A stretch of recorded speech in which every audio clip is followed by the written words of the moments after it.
Welcome back बच्चों। मैं रोशन मिश्रा एक बार फिर से आप सभी बच्चों का हार्दिक स्वागत अभिनंदन वंदन करता हूं अपने YouTube channel SSS institute of education के। तो चलिए, आज हमारा एक नया टॉपिक है और ये क्लास 10th के बच्चों का चैप्टर नंबर 2 है, एसिड बेस एंड साल्ट। इसी के बारे में हमें डिस्कस करना है। और चलिए एक जोश के साथ जुड़ते हैं और आप लोग थोड़ा पेशेंस बना कर रखिएगा।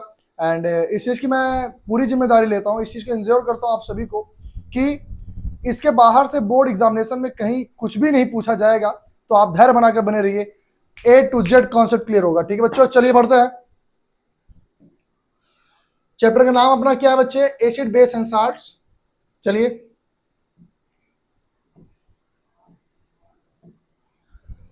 Before discussing about the acid base and salt we must have to mention that and we must have to concentrate some points is that.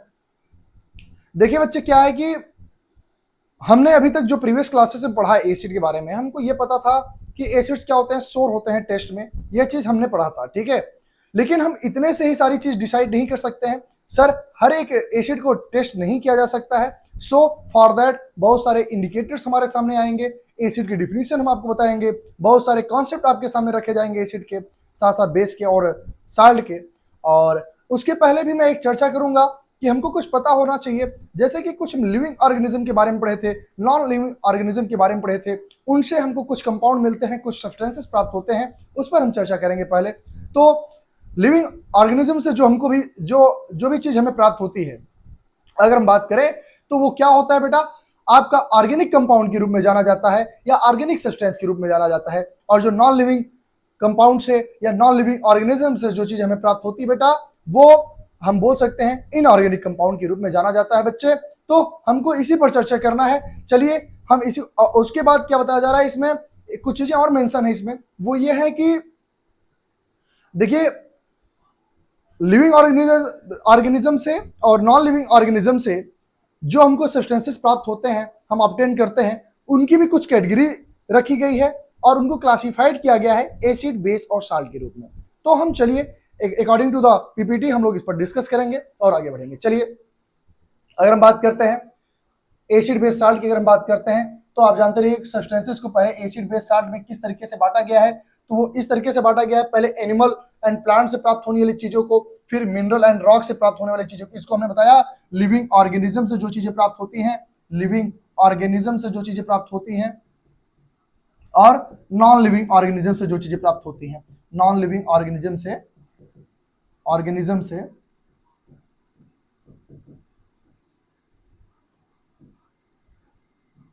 से होल्ड अ मिनट,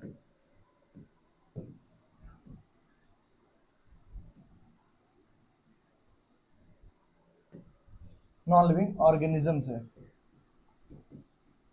जो चीजें प्राप्त होती हैं, उस पर हमें डिस्कस करना है। चलिए वन बाय वन हम इस पर डिस्कस करते हैं और आगे बढ़ते बच्चे वो है क्या। तो देखिए, देखते रहिए, बताया जा रहा है, पहले ए के बारे में बात करेंगे। The chemical substances obtained from the animal and plants, जिसको लिविंग ऑर्गेनिज्म मैंने अभी एवं मेंशन किया, are called the organic compounds. While अगर हम अदर बात करते हैं, the chemical substances obtained from the minerals and rocks are called the inorganic compound. ये मैंने अभी आपको मेंशन किया था, ऊपर बताया था और शुरुआत क्लास में भी मैंने बताया था। चलिए हम आगे बढ़ेंगे इसके बाद। तो क्या है, एसिड बेस और साल्ट आपको दिया गया है, एक छोटा सा इसका डिफिनेशन है।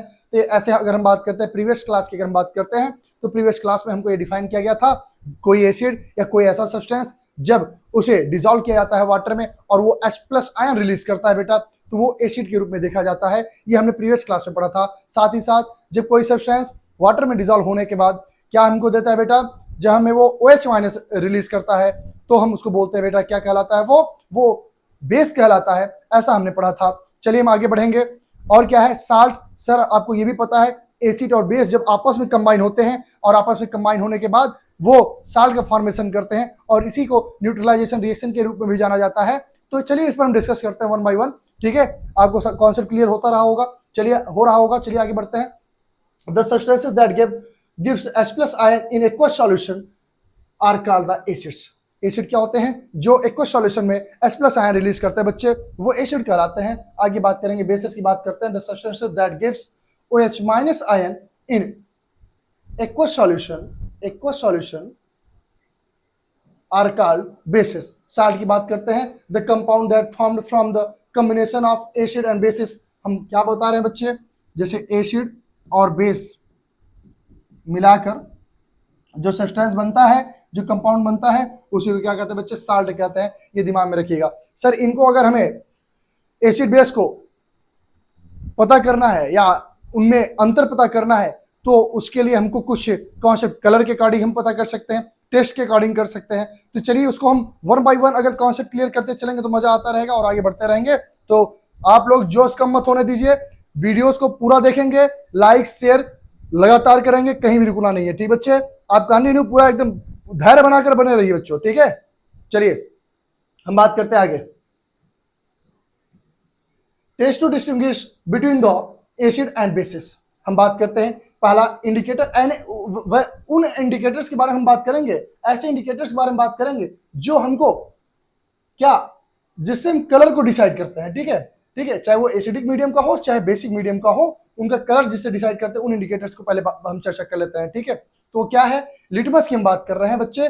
लिटमस एक नेचुरल इंडिकेटर के रूप में जाना जाता है बच्चे, और ये लाइकेन नाम के पौधे से प्राप्त मतलब ऑब्टेन किया जाता है। साथ ही साथ लाइकेन जो होता है बेटा थाइलोफाइटा ग्रुप का प्लांट माना जाता है। ठीक बच्चे, स्पीसीज है। चलिए हम बात करते हैं आगे। तो क्या दिया गया है, litmus solution is a purple colour dye extracted from the lichen plant belonging to the thallophyta group. Okay, चलिए इसके बारे में कुछ और भी चीजें हैं, बारीक चीजें हैं, उसको हम समझते हैं। वो क्या है बताया जा रहा है, it is the most commonly used indicator in the laboratory. ध्यान दीजिएगा, लैब में जो मैक्सिमम यूज किया जाने वाला इंडिकेटर है, तो आप जानते रहिए वो कौन सा बच्चे, वो आपका लिटमस पेपर है। ठीक है, आगे बात करेंगे। In the neutral solution it has purple colour. Neutral solution बताया जा रहा है पर्पल कलर का होता है। और एसिडिक सॉल्यूशन इसको जो है, हाँ अगर हम बात करते हैं, ये पर्पल कलर का जो न्यूट्रल सॉल्यूशन में अपना कलर देता है लिटमस, उसकी अगर बात करते हैं तो एसिडिक में बताया जा रहा है ये रेड हो जाता है। वाइल अगर हम बेसिक की बात करते हैं तो वहां पर ये ब्लू हो जाता है। इसका कलर ये दिमाग में रखिएगा।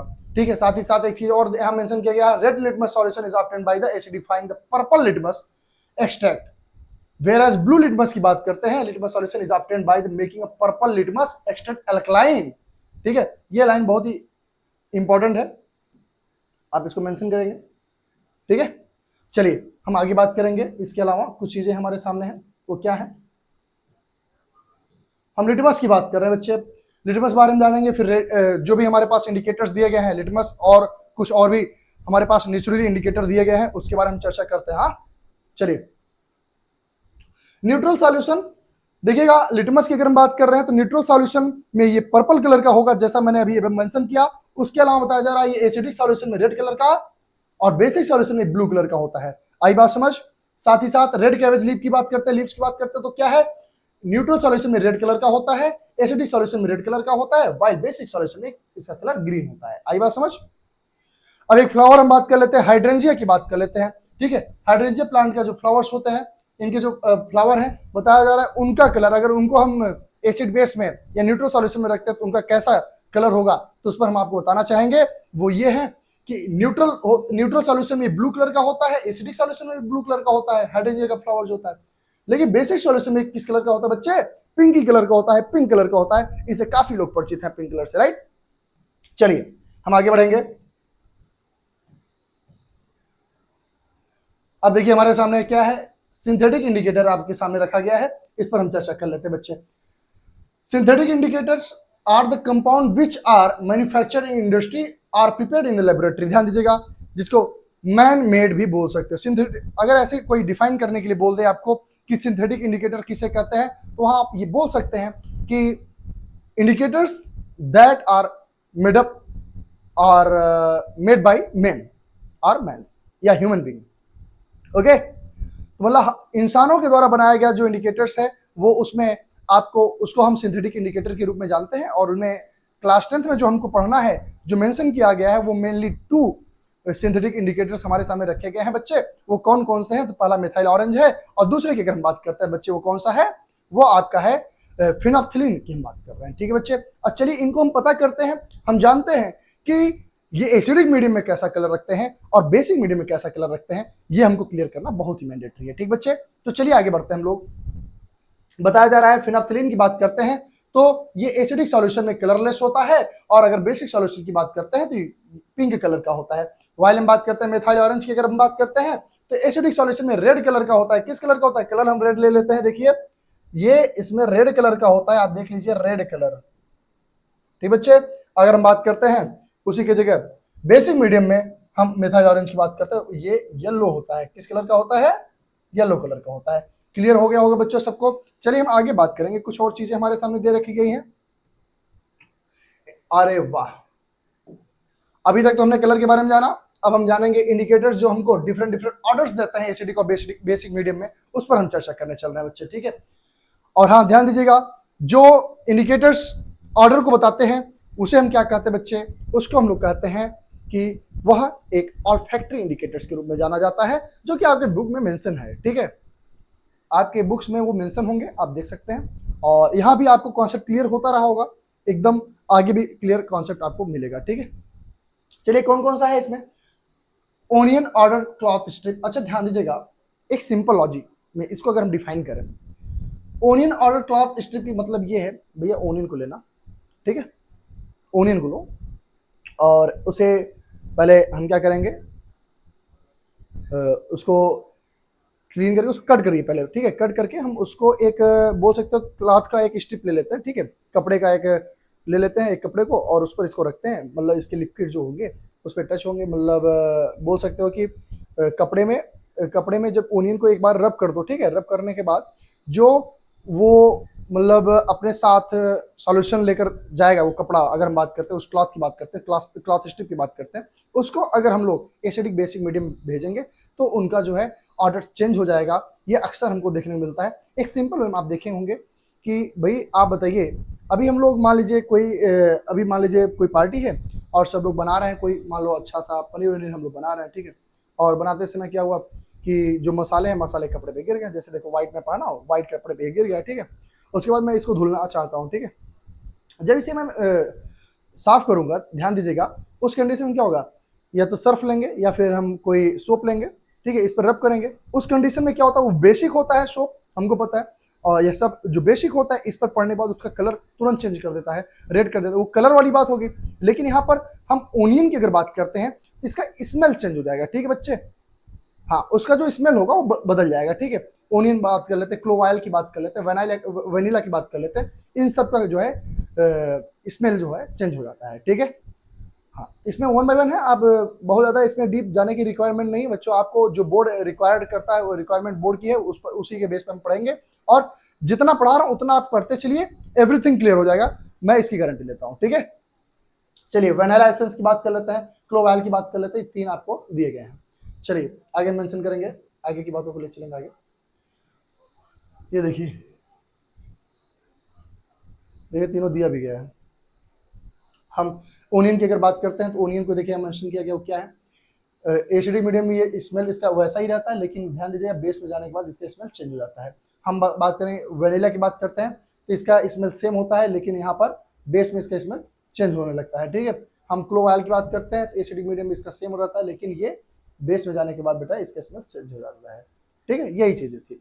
चलिए कुछ प्रॉपर्टीज की बात कर लेते हैं, कैरेक्टरिस्टिक की बात कर लेते हैं, वो क्या है, ये देखिए, ये मज़ेदार है, और 1 बाय 1 इसके कैरेक्टर हम जानेंगे। ठीक है, जो मैंडेटरी है आप सब लोग सुनिएगा।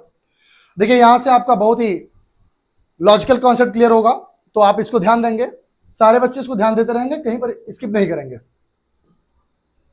देखिएगा, general characteristics properties of the acids. अगर एसिड की हम प्रॉपर्टीज की बात कर लेते हैं तो क्या है, पहला चीज अगर हम बात करते हैं तो भाई ये ध्यान दीजिएगा, ये सबको पता है, हमने प्रीवियस क्लास में भी पढ़ा था कि इसका टेस्ट क्या होता है बेटा, वो शोर होता है। जैसे कि आप लोग अचार खाते होंगे, हाँ, और अगर जो लोग गांव से बिलोंग करते हैं उनको विनेगर के बारे में बखूबी पता है, जो गांव का विनेगर होता है उसका अलग ही टेस्ट होता है, राइट, तो वो कुछ ज्यादा ही शोर होता है टेस्ट में, है ना। आम का पिकल ले लीजिए आप, मैंगो पिकल जो होते हैं उसको देख लीजिए, वो भी, उसका भी टेस्ट बहुत ही शोर होता है, लेकिन मजा आ जाता है, क्यों, है ना। ठीक, एक्शन ऑन लिटमस पेपर आप देख सकते हैं, ये बताया जा रहा है, जो आपका एसिड की अगर हम बात करते हैं तो लिटमस पेपर भी ये रेड कर देता है। ठीक है, एक्शन ऑन मिथाइल ऑरेंज आप देख सकते हैं, कोरोजिव नेचर इसका होता है। आपको पता है किसी भी अभी मेटेलिक चीज को ले लीजिए, उस पर अगर हम एसिड को थ्रो करते हैं, ध्यान दीजिएगा स्प्लैश अगर होता है उस पर जाता है तो वो क्या हो जाएगा बेटा, वो कोरोजिव नेचर को अपने शो करेगा, ठीक है, वो एसिड, ठीक है, उस मेटल पर। हाँ, रिएक्शन विद मेटल के, देखिए यहां से आपका कॉन्सेप्ट, आप ध्यान देंगे यहां से कॉन्सेप्ट को, क्या है रिएक्शन विथ मेटल्स, मेटल्स के साथ इनका रिएक्शन कैसा होता है और क्या मेटल्स के साथ रिएक्ट करने के बाद ये क्या देते हैं, क्या मिलता है, इसको हम क्लियर करते चल रहे हैं और आप ध्यान देते रहेंगे। और जो बच्चे नोट्स बना रहे हो उसका स्क्रीनशॉट ले लेंगे, ठीक है बच्चे।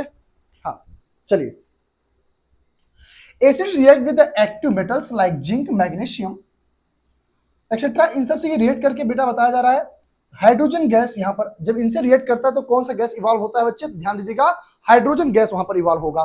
कौन सा गैस इवॉल्व होगा, हाइड्रोजन गैस इवॉल्व होगा। जैसा एक एग्जांपल आपको दे दिया गया है, जिंक प्लस डाइल्यूट H2SO4 ले लिया गया है तो ZnSO4 बनेगा और H2 बन रहा है, ठीक है। हाँ, तो ध्यान दीजिएगा, मेटल जब एसिड के साथ रिएक्ट करता है तो मेटल साल्ट बनता है और क्या बनता है बेटा, हाइड्रोजन गैस का फॉर्मेशन होता है वहां पर।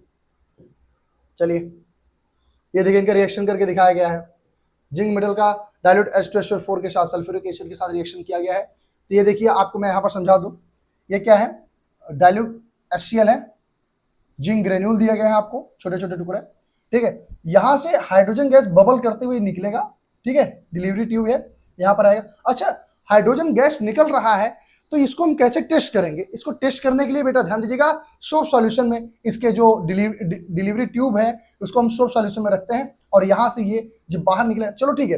अच्छा, ये बर्न होने पे कैसा साउंड करता है ये भी हमको जानना जरूरी है, तो जानते रहिएगा, ये बर्न होने पर पॉप साउंड देता है, ठीक बच्चे। कौन सा साउंड देता है बच्चे, पॉप साउंड आपको देता है, आपको क्लियर हो रहा होगा, ठीक है, कोई दिक्कत नहीं होगा। आप देख सकते हैं अकॉर्डिंग टू द फिगर, आप समझ रहे होंगे, ठीक है। यहां पर देखिए क्या दिया गया, hydrogen gas produced by action of acid on zinc passed into soap solution and testing the gas by burning. हम लोग बर्निंग के माध्यम से इसको टेस्ट कर सकते हैं, समझ आया, क्लियर होगा बच्चों। चलो आगे बढ़ते हैं। हाँ ठीक, reaction with metal carbonate and the metal hydrogen carbonate, अगला टॉपिक आ गया। चलिए इनकी प्रॉपर्टीज में ही एक प्रॉपर्टी और है, थोड़ा सा बड़ा कर लेते हैं यहां पर हम लोग पीपीटी को, ये देखिए अभी सही है ना, अभी क्लियर होगा। चलिए, reaction with metal carbonate and metal hydrogen carbonate, भाई बाई कार्बोनेट भी इन्हें बोलते हैं हाइड्रोजन कार्बोनेट को, तो आप जानते रहिए क्या है। Acid react with metal carbonate and bicarbonates to give out carbon dioxide with the effervescence and forming the corresponding salt and water, ठीक है।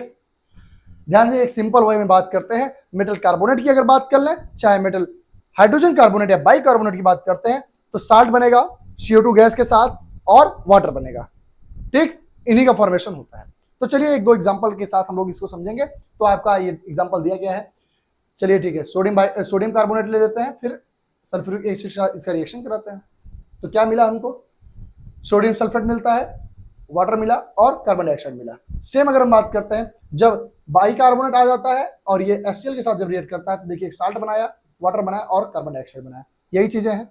मैंने अभी आपको ये मेंशन किया, नीचे देखिए उस लाइन में नीचे मेंशन किया गया है, उसको भी आप देखते रहिए। क्या है, metal hydrogen carbonate and hydrogen carbonate जब एसिड से रिएक्ट करता है तो साल्ट का फॉर्मेशन करता है, CO2 का एंड H2O का फॉर्मेशन करता है। चलिए थोड़ी सी हम और बात करेंगे, आगे बढ़ेंगे। क्या है, conduction of electricity, the solution of acid in water conduct electricity. ध्यान दीजिएगा भैया, जो एसिड के सॉल्यूशन होते हैं, एसिड जो सॉल्यूशन होते हैं बताया जा रहा है, ये वाटर में, ध्यान दीजिए, वाटर में जाने के बाद जो सॉल्यूशन का फॉर्मेशन करते हैं उसमें इलेक्ट्रिसिटी कंडक्ट करने की इनके अंदर कैपेबिलिटी होती है, ये भी एक इनकी प्रॉपर्टी है। आगे हम बात करेंगे और क्या है आगे, आप देख सकते हैं कैसे कर रहे हैं यहां पर।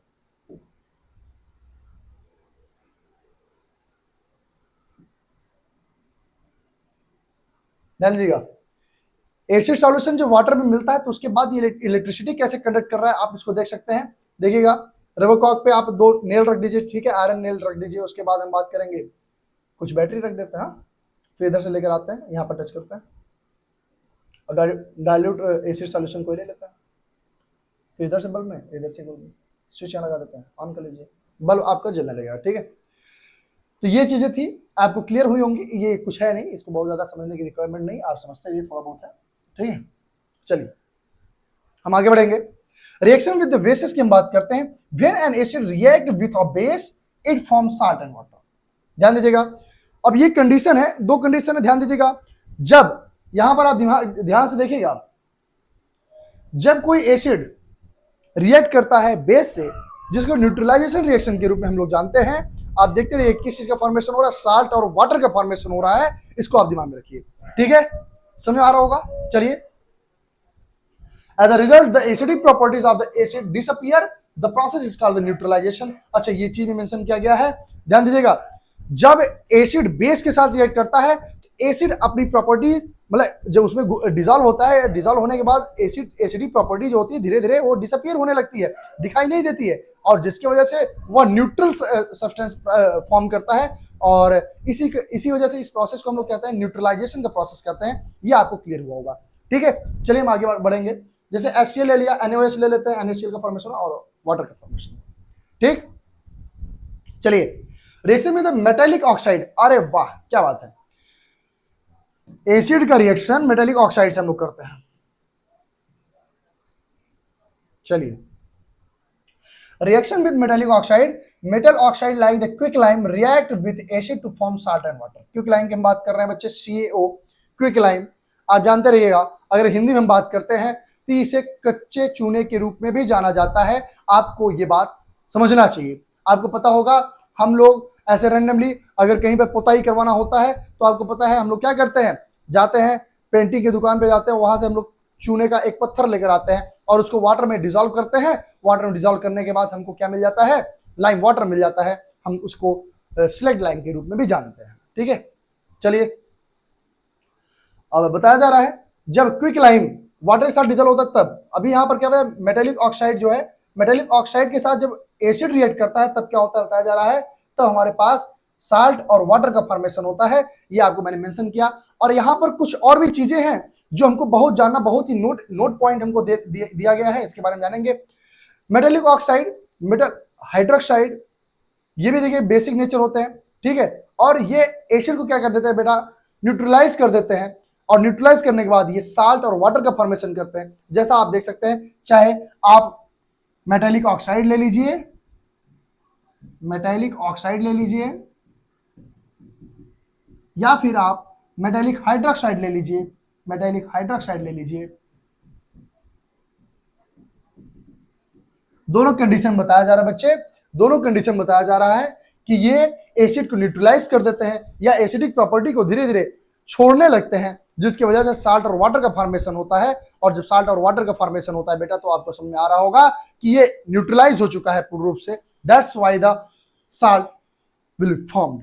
ओके, तो चलिए हम यहां पर बताते हैं। मैग्नीशियम हाइड्रोक्साइड जब रिएक्ट करता है एसिड के साथ तो बताया जा रहा है मैग्नीशियम क्लोराइड का फॉर्मेशन होता है और H2O का फॉर्मेशन होता है। बिफोर दैट हम आपको समझाना चाहेंगे मैग्नीशियम हाइड्रोक्साइड है क्या। तो ये एक बेस है जिसका पीएच वैल्यू लगभग आपका 10 होता है, 10 से 12 के आसपास होता है। और हम बात करेंगे इसका कॉमन नेम, अगर हम बात करते हैं तो इसका कॉमन नेम है मिल्क ऑफ मैग्नीशिया। साथ ही साथ इसके अलावा अगर हम बात करते हैं इस पर, इसमें और क्या खूबियां हैं, तो ध्यान दीजिएगा, इसे एज एन एंटी एसिड के रूप में यूज किया जाता है। ये भी आप जानते रहिएगा। ठीक है, नीचे मेंशन भी किया गया है, तो मैं आपको उसको भी डिस्कस करके बता देता हूं। थोड़ा सा इसको हम लोग क्या करेंगे बेटा, जूम करेंगे, उसके बाद हम इस पर डिस्कशन करेंगे आपको, जिससे सब कुछ क्लियरली दिखे। ठीक है, तो बताया जा रहा है this reaction has an important application. The acidity produced in the stomach due to the indigestion on the account of hydrochloric acid produced in the stomach, milk of magnesia जिसको MgOH के रूप में जानते हैं, MgOH का whole to जानते हो, is given as an anti-acid medicine to neutralize the hydrochloric acid in our stomach. Okay बच्चे, क्लियर होगा। चलिए हम आप बात करेंगे आगे, मोर अबाउट एसिड थोड़ा समझानेंगे भाई। वाह, देखिएगा बताया जा रहा है सब नेचुरली ऑकरिंग एसिड के बारे में हम चर्चा करने चल रहे हैं। नेचुरली रूप से जो एसिड ऑकर होते हैं उनके बारे में हम थोड़ा चर्चा करेंगे आगे, वो दिया गया है, वो क्या है देखते रहिए।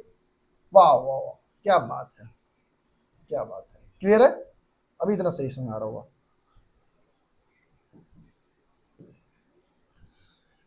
ऑरेंज या लेमन की बात करते हैं तो इसमें सिट्रिक एसिड पाया जाता है या एस्कॉर्बिक एसिड के रूप में भी जाना जाता है, और इसमें विटामिन सी पाया जाता है। ठीक है, एप्पल में मैलिक एसिड पाया जाता है, और टेमरिन जिसे इमली के रूप में जानते हैं, या हम अंगूर की बात कर लेते हैं तो इसमें टार्टरिक एसिड पाया जाता है। वाइल विनेगर की बात बताया जा रहा है, एसिडिक एसिड। हम बात करते हैं कर्ड की बात करते हैं, लैक्टिक एसिड। टोमेटो में ऑक्जेलिक एसिड, गैस्ट्रिक जूस में आप हाइड्रोक्लोरिक एसिड, टी में आप देखिए टैनिक एसिड।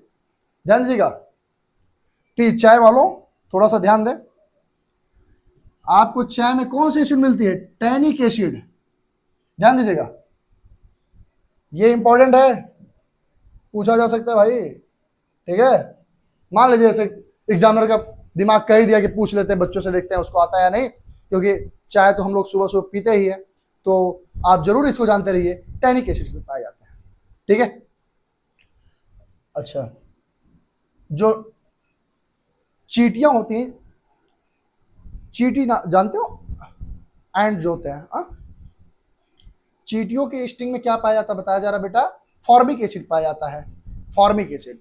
बी स्टिंग में भी वही पाया जाता है। ठीक है, हाँ, दिमाग में रखिएगा। चलिए,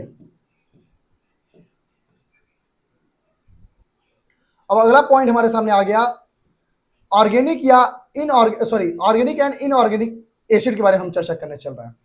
बताया जाए, acid present in the plant and animal are called the organic acid. Acids obtained from the minerals of the earth called the mineral acid.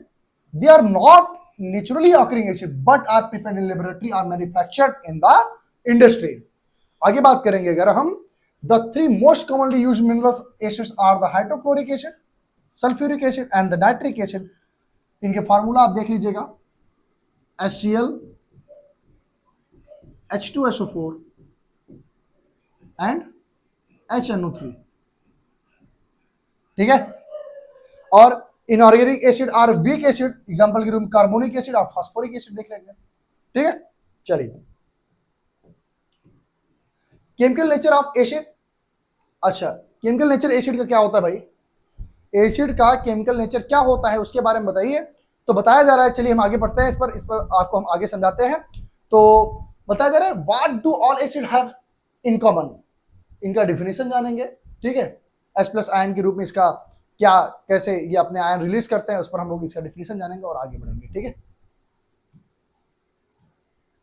देखिए कुछ और हमको दिए गए हैं, उसको भी जान जाते हैं। Hydrochloric acid HCl, sulphuric H2SO4, nitric HNO3, acidic C3COOH, formic HCOOH, carbonic H2CO3 और फास्फोरिक H3PO4, ये हमको दिए गए हैं। इसका भी आप फार्मूला आप देख लेंगे, मेंशन कर लेंगे। ठीक है, चलिए हम डिफिनेशन पर बात करते हैं H प्लस आयन के रूप में। ठीक है, acids are the substances which contains hydrogen and which when dissolved in water give hydrogen ion in the solution. This is called the Arrhenius definition of the acid, as it was the first put forward to the Arrhenius in the 1884। ध्यान दीजिएगा, इसको Arrhenius definition बोलते हैं, Arrhenius जी का definition भी बोलते हैं। इसको सबसे पहले आर्हेनियस साहब ने 1884 में लाया था। ठीक है, बताया था लोगों को। ठीक है, इसलिए इस डिफिनेशन को आर्हेनियस का डिफिनेशन भी बताया जाता है। चलिए हम बात करेंगे, इसके अलावा कुछ और चीजें हैं।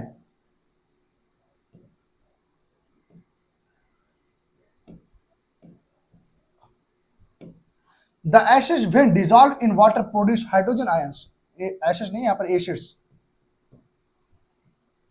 Acids when dissolved in water produce hydrogen ions. This hydrogen ion do not exist as such in the solution.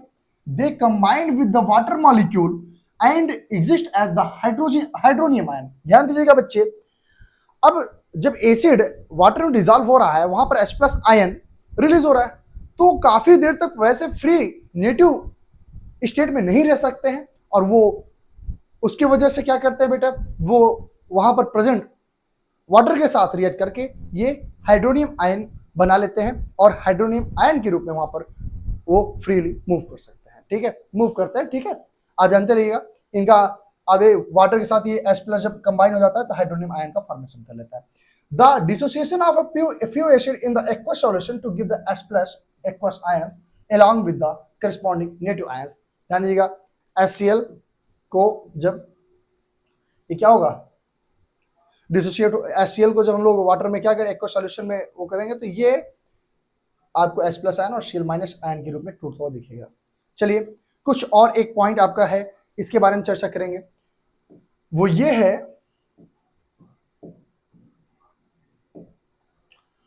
Rain water conduct electricity but distill water does not फाई। कंडीशन इज दैट, हम जान रहे हैं, आपको ये question अक्सर आपके सामने आता रहा होगा कि भैया जो रेन वाटर है वो इलेक्ट्रिसिटी कंडक्ट करता है, लेकिन अगर हम बात करते हैं डिस्टिल्ड वाटर की तो वो इलेक्ट्रिसिटी कंडक्ट नहीं करता है। इसका क्या कारण है, यही हमको जानना है। चलिए इस पर चर्चा करते हैं, क्यों नहीं करता है, क्या है उसके पीछे कॉन्सेप्ट, क्या है कारण, उसको हम जानेंगे। ठीक बच्चे, तो चलिए चर्चा कर रहे हैं without getting delay, let us proceed. Distilled water does not contain any acid base or salt which may dissociate to produce ion। ध्यान दीजिएगा, हम एसिड बेस साल्ट की अगर बात करते हैं तो वो कोई आयन प्रोड्यूस नहीं कर सकते हैं। ठीक है, उनके पास कोई आयन नहीं होता है कि जिसे वो प्रोड्यूस करे। और ध्यान दीजिएगा, इसी वजह से बताया जा रहा है कि वो इलेक्ट्रिसिटी कंडक्ट नहीं कर सकते हैं, तो ये जानते रहिएगा।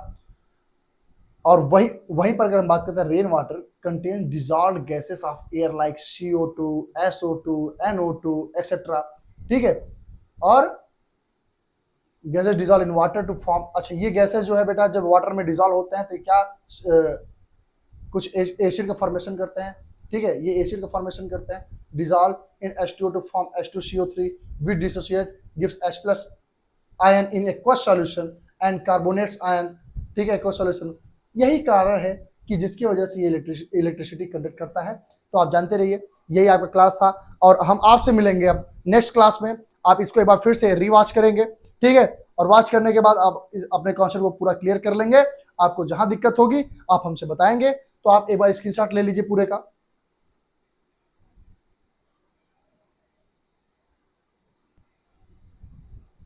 आप ले लिए होंगे स्क्रीनशॉट। चलिए तो हम ओवर करते हैं। होप सो आपको वीडियो पसंद आया होगा और पूरा कॉन्सेप्ट क्लियर हुआ होगा। और जिनको कॉन्सेप्ट नहीं क्लियर हुआ होगा जिस चीज पर, वो कमेंट जरूर मेंशन करेंगे, कमेंट छोड़कर जाया करिए बच्चे आप लोग, और हम आगे ऐसे बेहतर करने का प्रयास करते रहेंगे। आप लोग जुड़े रहिए, ठीक है।